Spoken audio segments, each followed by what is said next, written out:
दोस्तों नमस्कार। किताबी दुनिया यूट्यूब चैनल में आपका स्वागत है।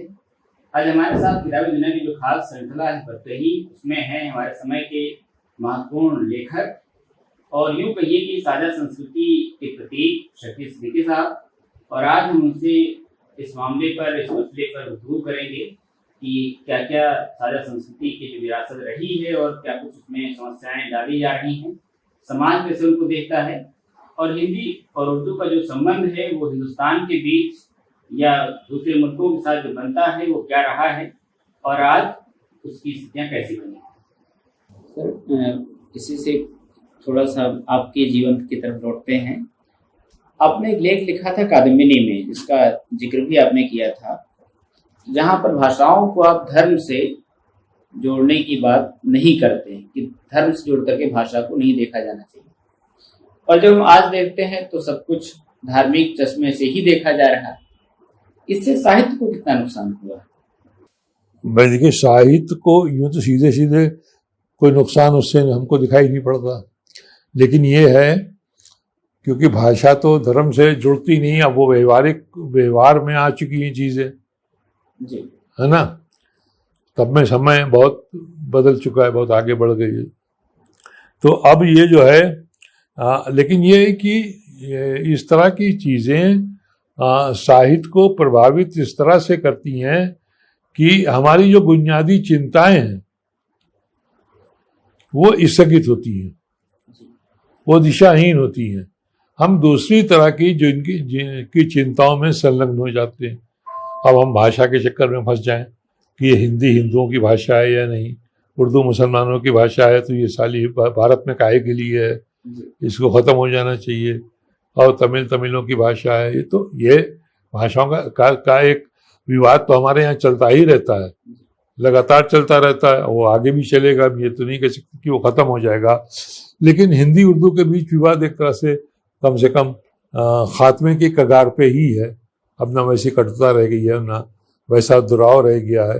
हिंदी के लोग उर्दू के करीब आ रहे हैं और उर्दू के लोग हिंदी के करीब जा रहे हैं, आप देखते होंगे।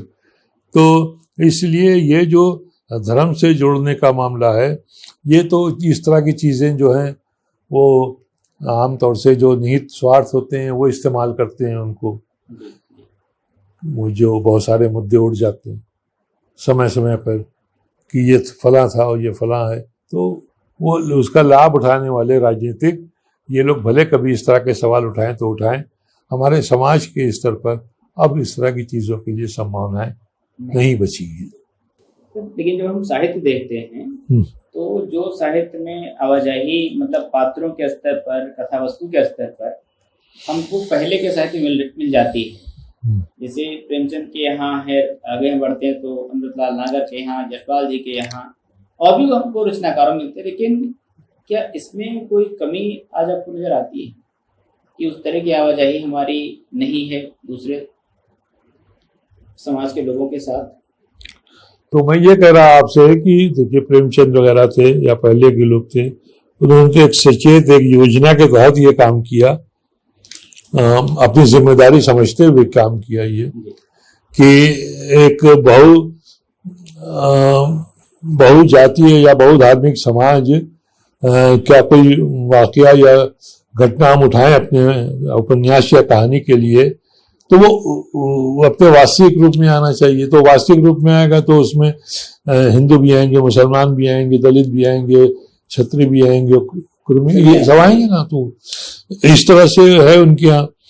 तो अब ये बाद में ये देखिए, एक तो जो सामाजिक परिवेश का खास तौर से उसकी जो सांस्कृतिक इकाइयां हैं, उन सबका दखल थोड़ा सा कम होता महसूस होता है जी। तो अब आप ये देखिए कि अभी जैसे कि उनका उपन्यास आया रणेंद्र का, तो अब रणेंद्र का उपन्यास आया गूंगी रुलाई का कोरस, बड़ा उपन्यास है, जबरदस्त उपन्यास है, अपने तरह एक ऐतिहासिक घटना है, मतलब उस तरह का उपन्यास आना। और अब जैसे कि जब रविंद्र कालिया का उपन्यास आया था, तो रविंद्र कालिया के उपन्यास के बाद फिर थोड़ा सन्नाटा हो गया था क्योंकि रवीन काल के उपन्यास से पहले यशपाल जी झूठा सच लिख चुके थे जी और भीम साहनी ने तब तक वो नहीं लिखा था, तमस जी तमस बाद में लिखा है। तो रणेंद्र के बाद जेके, उससे पहले तो जो हम देखते हैं 50, 60, 70 के बाद के या दौर में कि जब एक तरह से इस तरफ ध्यान देना लोगों ने कम कर दिया था और उसी दौर में ये कटुता अंदर अंदर बढ़ रही थी, तब रवीन कालिया ने एक बड़ा काम किया, एक ऐतिहासिक महत्व का, एक हिम्मत वाला काम किया और उसका उनका उपन्यास जिस तरह से पढ़ा जाना चाहिए वो नहीं पढ़ा जा सका, ये भी है। उस तरह की चर्चा भी उसकी नहीं हुई। लेकिन आप देखिए कि जो बाद में ये आए हैं उपन्यास 3-4, खासतौर से 90 के दशक में, हमारा शहर उस बरस, अब गीतांजलि श्री को आप कैसे भुला सकते हैं, या आखिरी कलाम दूधनाथ सिंह अद्भुत उपन्यास है, या और भी ऐसे उपन्यास हैं। अब ये आधा गांव वगैरह ये सब जो हैं मासूम रजा की सब थोड़ा पहले के हैं।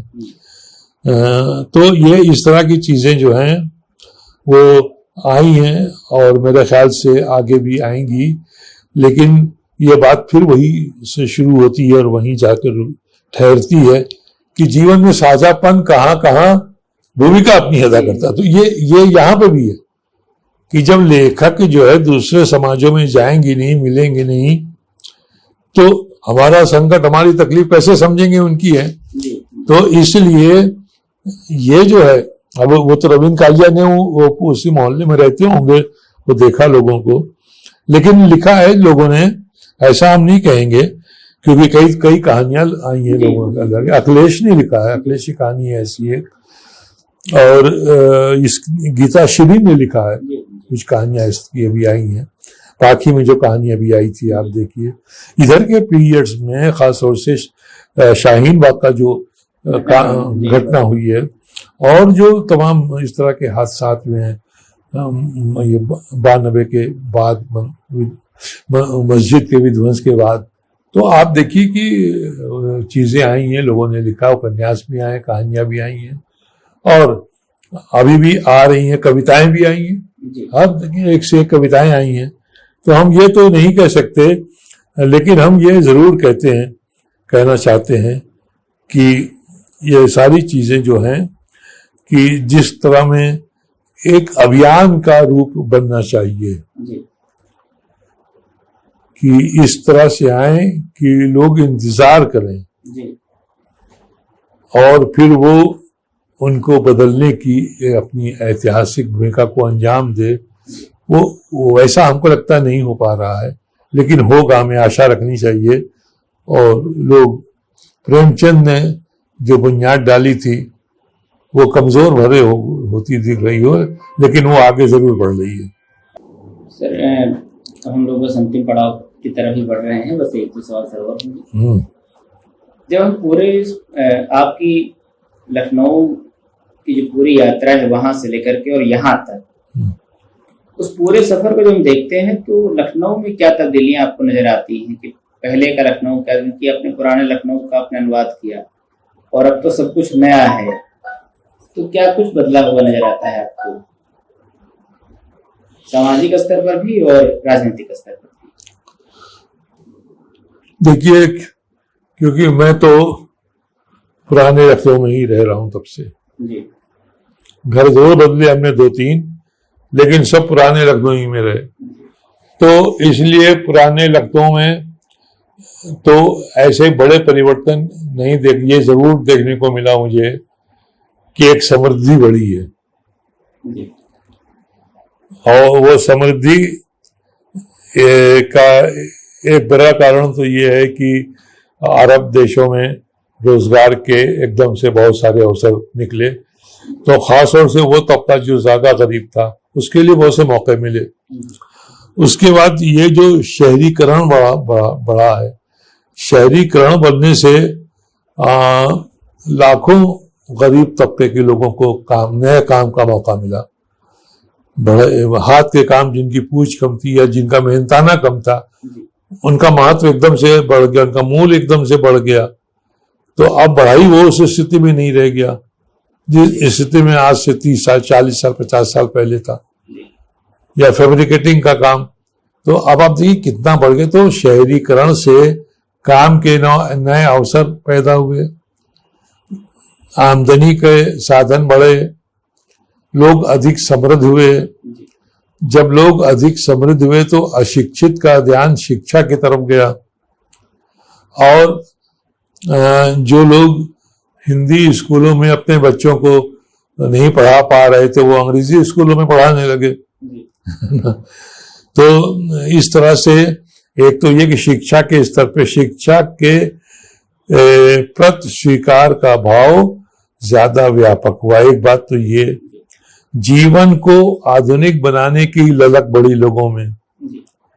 वो उसी तरह से नहीं रहे। आदमी काम करते समय चाहे जैसा हो, काम करने लौटने के बाद उसने अपनी वेशभूषा को आधुनिक तौर तरीके में ढालने की कोशिश की।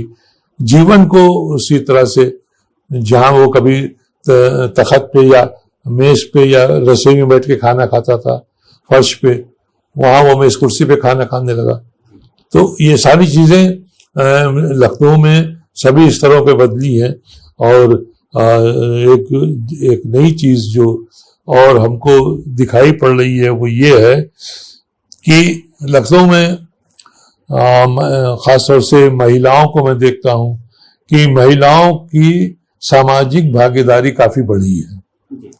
और महिलाओं की सामाजिक भागीदारी एक परंपरागत शहर में ज्यादा कठिन होती है। परंपरागत मूल्यों से प्यार करने वाले शहर में ज्यादा कठिन होती है, लेकिन लखनऊ ने उन सब का मुकाबला करते हुए बहुत कुछ बदला। लखनऊ में बहुत सारे स्त्रियां जो हैं वो बहुत अच्छी, बहुत मेघा, बहुत कुशाग और बहुत ही संभावनाशील बनकर निकली। तो इस तरह से लखनऊ में एक ये हमको दिखाई पड़ता है, लखनऊ में शिक्षा के अधिक अवसर उपलब्ध हुए, और आधुनिक तकनीकी शिक्षा के नए ज्ञान के स्रोतों का एकदम से बहुत बढ़ जाना भी लखनऊ की एक बड़ी उपलब्धि है, और इसका लाभ लखनऊ के लोगों को मिल रहा है। तो मैं ये साहित्य के बारे में, संस्कृति के बारे में मैं ये जरूर कहना चाहता हूं कि नाटक के नए दर्शक पैदा हो रहे हैं, साहित्य के नए पाठक पैदा हो रहे हैं, साहित्य को परंपरागत तरीके से पढ़ने की पद्धति में बड़े परिवर्तन आए हैं, और इलेक्ट्रॉनिक माध्यम से या ऑनलाइन किताबें पढ़ने का एक चलन बढ़ा है, ऑनलाइन किताबें मंगाने का चलन बढ़ा है। तो ये सब चीजें भी हुई हैं, और ये है कि नई चीजों के प्रति एक उत्साह, जैसे फिल्में बना रहे हैं बहुत से लोग लखनऊ में, आपने सुना होगा कि छोटी छोटी फिल्में बनाने का काम बड़े, और अच्छी धारदार फिल्में, संदेश देने वाली फिल्में जो हैं वो लखनऊ में लगातार बन रही हैं। नाटक की टीमें तैयार हो रही हैं, और ये है कि उसके साथ ही सामाजिक आंदोलनों को गति देने की और उनको धार देने की एक धारा भी लगातार हमारे यहाँ है, जो प्रगतिशील आंदोलन से हमको सीधे सीधे जोड़ती है। दास्तान गोई की परंपरा भी शायद लखनऊ में, अब दास्तान गोई की परंपरा को शुरू किया है हिमांशु वाजपेयी ने, तो दास्तान गोई की परंपरा तो चल रही थी, लेकिन वो बहुत दिन तक टिके रहने वाली चीज मुझे नहीं लगती। सर, इस पूरे दौर में जो लखनऊ में आपकी दोस्तियां हुई, जो आपके कुछ ऐसे भी होंगे जो शागिर्द बने होंगे, या ऐसे भी जो कुछ आपसे सीखना जानना चाहते हैं, कुछ उनके बारे में अगर बताएंगे तो अच्छा रहेगा। नहीं भैया, मैं ऐसी कोई बात नहीं बता सकता। दोस्तों के बारे में, अब दोस्त हैं, अब दोस्तों की एक उम्र होती है दोस्ती तक की, जब आदमी बुढ़ाने लगता है तो फिर हालांकि बढ़ोती की भी दोस्ती होती है, हाँ वो, लेकिन अब क्योंकि हमने वो हमारी दोस्तियां वही वाली सब कायम है, पुरानी वाली चलती हैं। अब उसमें आप देखिए कि अब इतने आलोचक मशहूर हो गए, वीरेंद्र जी हमारे पुराने साथियों में है, 50 साल से अधिक का। राकेश जी इफ्टा का आंदोलन ही इतना बड़ा चला रहे हैं, कौशल किशोर भी मेरे 50 कौशल किशोर के साथ ये था कि हम राकेश और कौशल किशोर ये लोग आंदोलनों में भी लगातार सक्रिय रहे, सामाजिक आंदोलन में। कौशल किशोर के साथ और मेरे साथ ये भी था कि हम लोग मजदूर आंदोलन में भी उसी स्पिरिट से शरीक होते थे और हम लोगों ने बड़े मजदूर आंदोलनों में हिस्सेदारी की है। और उसमें राकेश भी थे, लेकिन कौशल किशोर क्योंकि एक ऐसे इंडस्ट्री में थे कि जो इस तरह के आंदोलनों से गुजर रही थी, इसलिए उनका मेरा बहुत साथ रहा। तो ये लोग थे। अब कमाल खां मेरे साथी थे, बाद में वो चले गए, और बहुत से लोग हैं। तो सब हैं, कोई लिख रहा है, कोई पढ़ रहा है, कोई बड़ा आदमी बन गया, कोई नहीं बन पाया। वो जैसे चलती है जीवन की रफ्तार वैसे चल रही है। मुझे लगता है कि सर अगर लखनऊ की बात करेंगे और आप मुझे लगता है कि उसे छूट रहा है कि अमृतलाल नागर, भगवती बाबू, यशपाल की अगर बात नहीं आएगी तो अधूरी रह जाएगी। भैया देखिए, यशपाल जी, भगवती बाबू या अमृतलाल नागर, ये लोग बड़े लोग हैं, बड़े साहित्यकार हैं और बहुत बड़ा मर्तबा इनका है।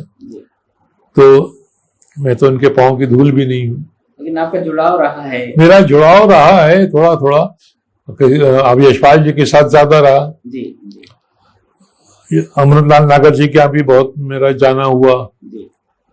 तो अब ये था कि वो एक तो मुझे वो काफी हाउस याद आता है कि काफी हाउस में जब मैंने जाना शुरू किया तो काफी हाउस में जब मैंने जाना शुरू किया है तो उस समय वहाँ पद्मबोध मजूमदार और गोपाल उपाध्याय, राजेश शर्मा, चंद्रोदय दीक्षित एक पत्रकार थे वो, और से कुछ पत्रकार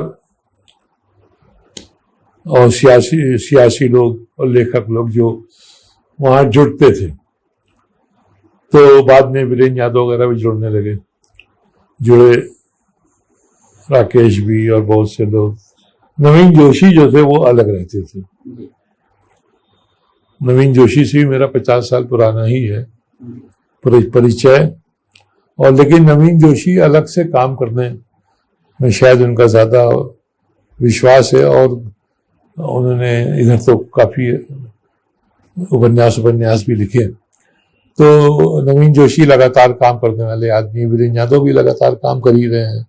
ये सभी लोग जो हम लोग एक साथ यहाँ से चले थे, उनमें सभी लोग है। अब थोड़ा बहुत फर्क तो सब में होता है, वो है, वो रहेगा। और ये जरूर है कि जो लोग जहाँ थे, जिन लोगों के साथ चले थे, उन्हीं लोगों के साथ चल रहे हैं। हम मतलब समझे। तो अब जैसे नदीमुल हसनैन साहब हैं, तो अब नदीमुल हसनैन साहब बड़ी पर्सनालिटी है। तो नदीमुल हसनैन साहब जो हैं, तो ऐसे हालांकि उनसे पुरानी जान पहचान तो मेरी है, लेकिन बाद में वो वीरेन के भी बहुत अच्छे मित्र हुए, और राकेश के क्योंकि वर्धा यूनिवर्सिटी में वो भी थे। तो इस तरह से तो जिसे वो मित्रता उन लोग की कायम है, हमारा परिचय कायम है, उनसे मित्रता नहीं परिचय कायम है उनसे, नदीमुल हसनैन से। तो इसमें जो वो स्वरूप था उस समय, जैसे उसमें नए लोग भी आए हैं। हम ये तो नहीं कहेंगे कि नए लोग नहीं आए, नए लोग, क्योंकि नए लेखक लखनऊ में बहुत आए, लेकिन वो जो निकटता थी, वो जो पुराना जिस तरह से झुंड बना हुआ था। अब रमेश दीक्षित बाद में जुड़े उसमें, भगवान स्वरूप कटियार भी थोड़ा बाद में जुड़े, इस तरह से कुछ लोग जुड़े हैं बाद में। तो वो ये जुड़ना और अलग होना ये चलता रहता है, लेकिन दिशा वही है और संकल्प वही है। यशपाल जी के साथ आपका जुड़ाव रहा है, उसमें एक घटना का जिक्र बार बार आता है कि उनकी कार आपकी शादी में, मैं जाओ की बात है अगर आप बात करेंगे तो अच्छा रहेगा, क्योंकि दर्शकों को सब बातें, जीवन तो सब पूरा एक साथ शामिल होगा उसमें। अरे भैया देखिए, उसमें यशपाल जी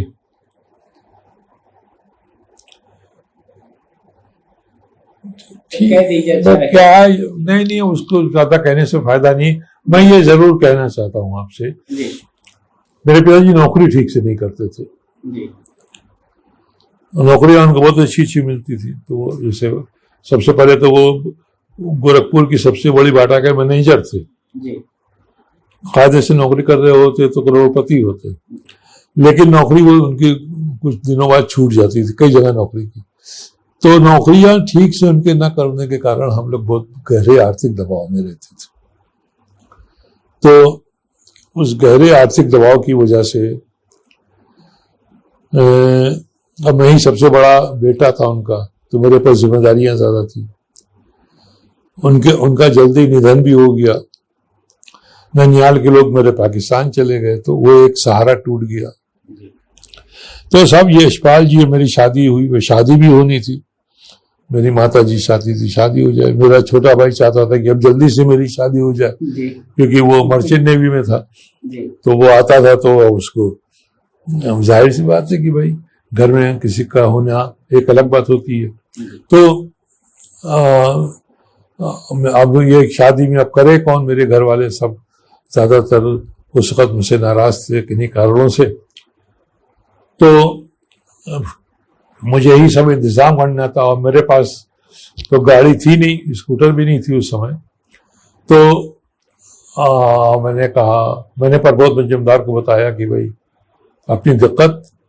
तो हमको प्रबोध मजूमदार जी ने यशपाल जी का मेरा आना जाना पहले से था, और यशपाल जी का पूरा परिवार मुझे अच्छी तरह जानता था। और प्रकाशवती जी मेरा बड़ा ख्याल रखती थी और बहुत खातिर करती थी मेरी। और देखिए 75 में लखनऊ में प्रगतिशील लेखक संघ का पुनर्गठन हुआ, 76 में यशपाल जी का निधन हुआ, और 77 में मेरी शादी हुई। तो तब यशपाल जी का निधन हो चुका था जब मेरी हुई। तो प्रबोध मजूमदार जी ने कहा उनसे, प्रकाशवती जी के भाई शकील की शादी होने वाली है और इनको कार की जरूरत है। तो कहा ठीक है मैं दे दूंगी। तो उन्होंने 12 कार मेरे घर भिजवा दी। मैं उस पर दुल्हा, मैं उन्हीं की, हालांकि गाड़ी का रंग काला था, काले रंग की गाड़ी पे लोग दुल्हा नहीं बनते हैं।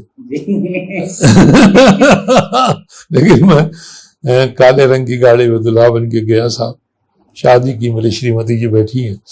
तो एक तो ये था बहुत रोचक मामला कि उनके यहाँ में। फिर दूसरी बात ये थी कि यशपाल जी का जब निधन हुआ है तो उस समय मैं घर में खाना वाना खाने के बाद लेट कर समाचार सुन रहा था रेडियो से, ट्रांजिस्टर से। तो उसी समाचार से हमको मालूम हुआ कि उनका निधन हो गया। अरे मैं एकदम चौंक पड़ा और चौंक के उठ बैठा। मैं रहता था यहियागंज में, वो रहते हैं महानगर में। तो मैंने इनसे कहा कि भाई अब मैं जाऊंगा यशपाल जी क्या, क्योंकि ये भी यशपाल जी से, उनके घर वालों से मिल चुकी थी, एक थोड़ा सा आत्मीयता का भाव था। तो उन्होंने भी कहा ठीक है जाइए। रात 9:30 जाड़े की रात थी। तो मैं साहब निकला, तो एहतियातन मैंने एक कंबल ले लिया, क्योंकि मुझे लगा कि वहां देर हुई, या मुझे तो मालूम नहीं था ठीक कि कै बजे निधन हुआ हो, कैसे हो। हमको तो अब पता लगा समाचार, तो हम समझे बस अभी हुआ, थोड़ी देर पहले हुआ होगा। तो वहां पहुंचे हम, तो वहां लोगों से मिले। तो वहां यशपाल जी को चादर डाल के लिटाए जा चुके थे, अपने स्टडी रूम में ही रखा गया था उनको, और तमाम लोग वहां जमा थे। लेखक उसमें शायद कोई नहीं था उस वक्त, ज्यादातर उनके रिश्तेदार और क्रांतिकारी आंदोलन के साथी थे। तो उनमें से भी कुछ लोग हमको जानते थे। तो मैं जो था, तो खैर वो सब चाय पानी वो सब चल रहा था उनके यहाँ, बातें हो रही थी, लोगों के सोने का इंतजाम किया जा रहा था। तो हमसे पूछा गया भाई शकील तुम क्या करोगे, सो यहाँ रुकोगे या जाओगे? मैंने कहा इस वक्त मैं कहाँ जाऊंगा, कोई सवारी भी नहीं मिलेगी, तो मैं यहीं सो जाऊंगा। तो आनंद शायद यहाँ थे या नहीं थे, तो उन्होंने कहा ठीक है, तुम उस कमरे की तरफ इशारा किया जहाँ यशपाल जी लेटे हुए थे कि तुम यहीं सो जाओ। तो यशपाल जी के बगल में ठीक उनकी बॉडी थी और बगल में एक बेड पड़ी थी। उन्होंने कहा तुम इसमें सो जाओ। तो उन्होंने कहा ठीक है, इसमें सो जाते हैं, यशपाल जी बगल में, हम तो मैं, ये भी बात है एक तारीखी अहमियत की बात है कि मैं यशपाल जी के शव के साथ पूरी रात सोया। हालांकि डर भी लगता था बीच में कहीं उठ ना बैठे, हाँ, लेकिन मैं सोया रात में। फिर वहां तक गया दाह संस्कार कराने तक। तो इस तरह के मेरे उनके यहाँ के वाकयात थे और वो लोगों ने हमको बहुत सहयोग दिया, बहुत मानते थे हम सबको। उनका पूरा परिवार। और नागर जी के साथ एक बात ये थी कि नागर जी, देखिए यशपाल जी का तो बहुत ही मजबूत परंपरा थी अतिथियों के स्वागत की, और इंग्लिश स्टाइल में स्वागत होता था क्योंकि उनका पूरा रहन सहन जो था वो उस पद्धति से प्रभावित था। तो वो सैंडविचेस वगैरह ज्यादा चलती थी उनके यहाँ, वो सब। तो नाश्ता वाश्ता चाय वाय सब यश प्रकाशवती जी बहुत सुघड़ महिला थी, तो कराती थी बहुत अच्छा। और नागर जी का भी शाम को पकौड़ियाँ बनती थी, तो नागर जी के अगर शाम को पहुंच जाओ तो वो चाय जरूर पिलाते थे, पकौड़ियाँ जरूर खिलाते थे, और उसके अलावा अपने हाथ से पान लगा के भी खिलाते थे। ये बहुत अच्छा। वो क्योंकि मेरी श्रीमती जी, क्योंकि उनकी बहू के साथ एक ही स्कूल में पढ़ाती थी, तो एक तरह से ये भी थोड़ा सा एक लगाव का एक साधन बना कि अरे शकील विभा के की सहकर्मी के पति हैं, तो इसलिए भी मेरा ज्यादा ख्याल रखा जाता था। तो ये सब लोग हमसे मिलती थी, पूछती थी। शरद नागर जी की पत्नी तो बहुत बातें करती थी, और रुखसाना कैसी है और रुखसाना क्या कर रही है, यही सब जो औरतों की आदत होती है। तो वो सब, तो ये लिखा है कि मतलब लिखते थे कि 4 बजे तक व्यस्त और 4 बजे के बाद मस्त। तो हाँ, तो भांग भी खाते थे। हाँ, अच्छा, तो वो मतलब सिलसिला कोई बना? हाँ, बना नहीं, मैं मस्त नहीं। भांग मैंने शायद एक ही बार उनकी ठंडाई पी है। अच्छा, ठंडाई एक बार उन्होंने पिलाई थी मुझको, और बाकी चाय पकौड़ी पान ये सब तो कई बार खिलाया। मिठाई कहीं से आई, मिठाई भी खिलाते थे। खिलाने पिलाने में वो कोई कमजोरी, किसी तरह की कंजूसी नहीं करते थे। बातें बहुत अच्छी करते थे, इसमें क्या शक है। बातें तो अगर आदमी को करना सीखनी हो तो नागर जी से उसको सीखनी चाहिए। बड़ा ज्ञान भी था, जीवन का अनुभव भी बहुत व्यापक था, और बात करने के शौकीन भी थे। पान खाया करते थे, होंठ एकदम लाल हो जाते थे उनके। और उनकी श्रीमती जी बहुत अच्छी थी, बहुत व्यवहार कुशल थी, बहुत ख्याल रखती थी मेहमानों का। और गरीब में सभी लोग हमारा, तो हमने बताया कि शरद नागर की, क्योंकि बीवी इनके साथ थी, तो शरद नागर का तो विशेष ख्याल करना ही था मेरा। तो शरद नागर जी हो। सर, एक अंतिम सवाल है, आपका इतना लंबा मतलब पारिवारिक जीवन भी रहा है, तो मैडम के साथ जो इस पूरे सफर को याद करते हैं, तो क्या बातें हैं जो मतलब रेखांकित की जानी चाहिए आपके हिसाब से? नहीं, मैडम के साथ ठीक है, जैसे मियाँ बीवी का रिश्ता हो। मैं ये सवाल मैडम से पूछूंगा एक बार। हाँ, मैडम से पूछिए आप। नहीं, आपसे पहले पूछूंगा इसके बाद। लेकिन मेरा ये है कि मुझे कोई दिक्कत नहीं हुई। जैसे बहुत सी औरतें चिढ़ती हैं, जब देखो तो किताबें लिए बैठे, जब देखो तो ये होता है ना। तो एक तो ये नहीं था, क्योंकि ये भी एक पढ़े लिखे खानदान से आई थी, तो वो मतलब बहुत से स्त्रियां किताबों से ही चिढ़ती हैं, है नहीं। और जिनके घरों में अखबार आता है और चूल्हा जलाने को जब लकड़ियों से चूल्हा जलता था, तो वो जब कागज ढूंढती तो सबसे पहले अखबार ही फाड़ती थी, है नहीं। तो ये सब था। तो ये मेरी श्रीमती जी जो हैं, क्योंकि एक पढ़े लिखे परिवार से संबंध था और इनके पिताजी वकील थे, एडवोकेट थे एक तो, और 30s के साइंस ग्रेजुएट थे, जी वो भी BHU के। जी जी वहां से उन्होंने फिजिक्स में ग्रेजुएशन किया था। बड़ा नाम था और ICS में बैठे थे। जी तो नहीं हो पाया वो एक अलग बात, नहीं हो पाया उसके कारण दूसरे थे। जी जी वो तो, लेकिन ये है कि बैठे थे। और आपको एक बात ये मैं बताऊं कि आप लोग साझेपन की इतनी बातें की, तो साझेपन का एक घटना ये है कि लखनऊ में शिया सुन्नी का विवाद बहुत रहा और थोड़ा बहुत अभी भी चलता है। वो जी पहले उग्र हो जाता था, अब उग्रता नहीं हासिल करता।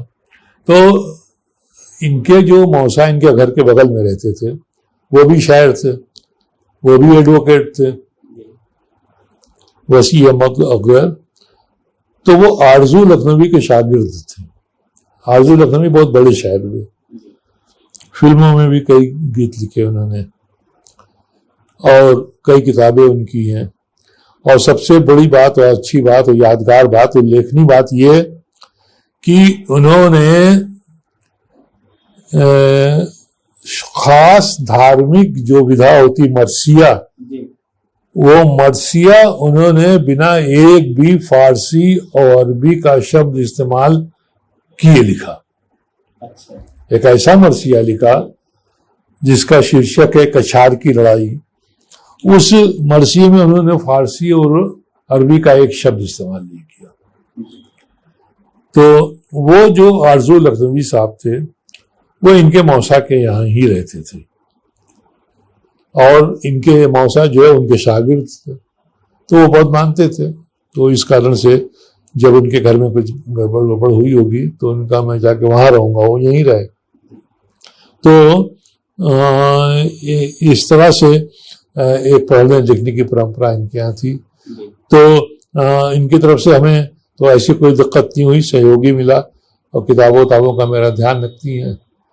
कभी कभी ऐसी जगह रख देती हैं कि ढूंढने में दिक्कत होती है लेकिन बाकी ठीक है। सर, इस पूरी यात्रा में हमने कई जगहों की और कई संस्कृतियों की हमने यात्रा की है।